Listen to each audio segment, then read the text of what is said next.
నీకేంట్రా నువ్వు ఇంకా చిన్నపిల్లాడివి, నీకు బోల్డ్ జీవితం ఉందని ఎవరన్నా అంటే నమ్మకండి. ఇక్కడ టైం లేదు.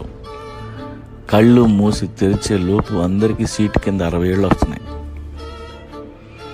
మనల్ని ఎవ్వరూ రెడ్ కార్పెట్ వేసి ఇన్వైట్ చేయరు.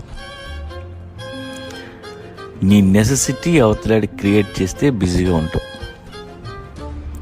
బిగినింగ్లో అందరూ నిన్ను వాడతారు, వాడిని అందరూ నేను వాడుతున్నారు అంటే నువ్వు పనికొస్తావు అని అర్థం.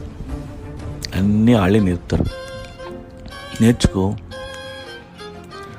మన టైం బాగుంటే దొంగ నా కొడుకులంతా లైఫ్లో ముందే తగులుతారు. తగలని వాళ్లే మన మాస్టర్స్. అందరూ అన్ని రకాలుగా నిన్ను వాడుతున్నప్పుడే నువ్వు అలర్ట్గా ఉండాలి. ఎందుకంటే మనకు వచ్చిన అవకాశం మీద ఆపర్చునిటీ అని రాసి ఉండదు, మనమే గుర్తించాలి.